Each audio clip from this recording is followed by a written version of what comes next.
Renungan Harian Katolik, Sabtu 20 Agustus 2022. Kemuliaan Allah kembali ke bait suci yang baru. Ajaran-ajaran Yesus Kristus. Bacaan pertama. Bacaan dari Nubuat Yeskiel. Sekali peristiwa, aku dibawa malaikat Tuhan ke pintu gerbang bait suci yang menghadap ke timur.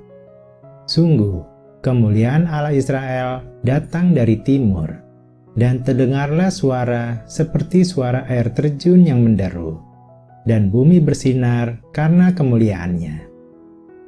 Apa yang nampak olehku itu mirip dengan apa yang dahulu kulihat, ketika Tuhan datang untuk memusnahkan kota Yerusalem, dan mirip juga dengan apa yang kulihat di tepi sungai Kebar.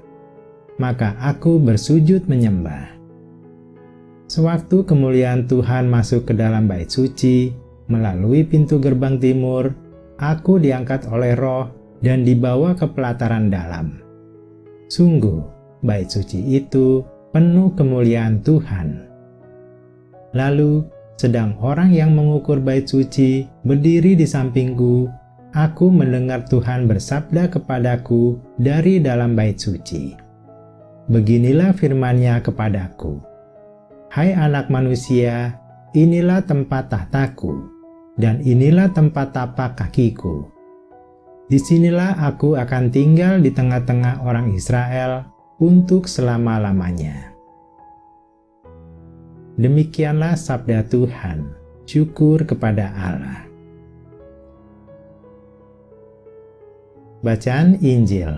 Inilah Injil suci menurut Matius. Sekali peristiwa, berkatalah Yesus kepada orang banyak dan murid-muridnya, ahli-ahli Taurat dan orang-orang Farisi telah menduduki kursi Musa. Sebab itu, turutilah dan lakukanlah segala sesuatu yang mereka ajarkan kepadamu. Tetapi janganlah kalian turuti perbuatan mereka, karena mereka mengajarkannya tetapi tidak melakukannya. Mereka mengikat beban-beban berat, lalu meletakkannya di atas bahu orang, tetapi mereka sendiri tidak mau menyentuhnya. Semua pekerjaan yang mereka lakukan hanya dimaksud supaya dilihat orang. Mereka memakai tali sembayang yang lebar dan jubah yang panjang. Mereka suka duduk di tempat terhormat dalam perjamuan dan di tempat terdepan di rumah ibadat. Mereka suka menerima penghormatan di pasar dan suka dipanggil rabi. Tetapi kalian, janganlah kamu disebut rabi, karena hanya satulah rabimu, dan kalian semua adalah saudara. Dan janganlah kalian menyebut siapapun bapa di bumi ini, karena hanya satu Bapamu, yaitu Dia yang di surga. Janganlah pula kalian disebut pemimpin, karena hanya satu pemimpinmu, yaitu Kristus. Siapapun yang terbesar di antara kamu, hendaklah ia menjadi pelayanmu. Barang siapa meninggikan diri, akan direndahkan, dan barang siapa merendahkan diri, akan ditinggikan. Demikianlah sabda Tuhan. Terpujilah Kristus.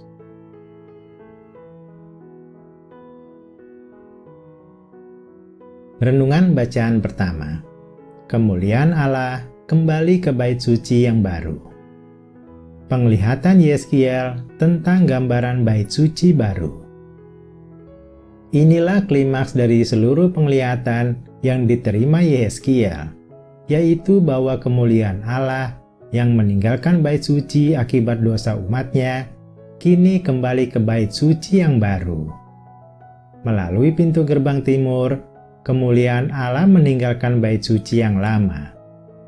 Melalui pintu gerbang timur pula, kemuliaan Allah kembali. Karenanya, penglihatan ini menyatakan pengampunan Allah yang akan memulihkan kembali umatnya. Yeskiel menggambarkan rancangan bait Allah yang baru agar umat Israel diajarkan tentang kekudusan Allah yang mereka sembah. mereka diingatkan untuk melakukan dengan setia segala hukum Allah. Sungguh suatu hal yang indah, Allah tidak lagi mengingat dosa-dosa mereka, dan dengan penuh kasih membimbing mereka ke kehidupan yang baru. Rencana agung keselamatan manusia oleh Yesus Kristus. Allah tetap mengasihi umat-Nya yang sering gagal dan berdosa. Sebuah rencana agung untuk menyelamatkan manusia dari dosa telah digenapinya di dalam kematian dan kebangkitan Yesus Kristus. Kita sungguh beruntung mendapat bagian dari keselamatan itu. Maka kita harus hidup penuh rasa syukur dengan bertindak secara nyata menjalankan ajaran Tuhan kita Yesus Kristus. Renungan bacaan Injil. Ajaran-ajaran Yesus Kristus. Hal kebenaran. Ajaran kebenaran tetaplah kebenaran, siapapun yang mengatakannya, bahkan oleh orang munafik sekalipun. Kita tetap menyetujui dan menjalankan ajaran kebenaran tersebut, namun tidak meniru perbuatan munafiknya.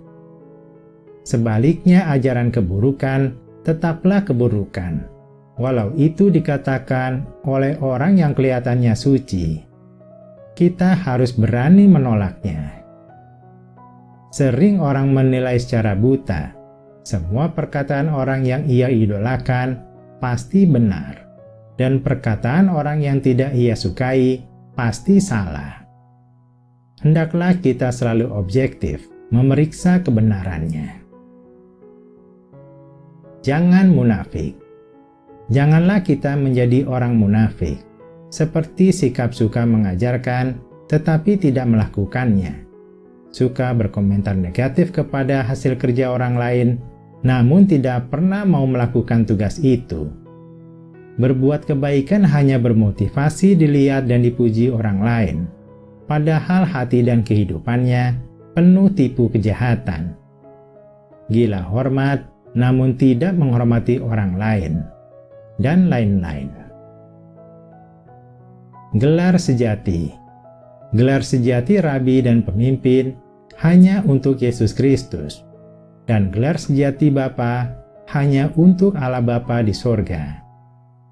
Kita menghormati dan berterima kasih kepada orang-orang hebat, namun hendaknya kita proporsional dalam memberi gelar kepada mereka, dan tidak terjebak menjadi pemuja manusia. Hanya kepada Allah Bapa dan Yesus Kristus Sang Putralah kita memuja dan berbakti penuh. Merendahkan diri akan ditinggikan. Untuk orang yang suka meninggikan dirinya, kelak ia akan direndahkan oleh Tuhan, karena kebiasaannya yang sombong dan selalu menuntut dilayani sesamanya tidak sesuai kehendak Tuhan, sehingga ia tidak layak duduk di tempat yang tinggi. Sebaliknya, untuk orang yang suka merendahkan diri, artinya rela menempatkan dirinya rendah menjadi pelayan yang melayani semua orang tanpa kecuali, kelak ia akan ditinggikan oleh Tuhan, karena hidupnya yang penuh kasih itu sudah sesuai kehendak Tuhan, sehingga ia layak duduk di tempat yang tinggi. Marilah kita berdoa. Ya Tuhan, terima kasih atas pengajaran-Mu yang luar biasa. Kami diajarkan untuk menjadi sebaik-baiknya manusia yang benar-benar menjaga kekudusan. Kami mau selalu menjalankan kebenaran, tidak bersikap munafik, dan merendahkan hati menjadi hamba untuk melayani sesama kami. Sekiranya hidup kami selalu berkenan kepadamu dan layak mendapat kemuliaan dari-Mu. Amin.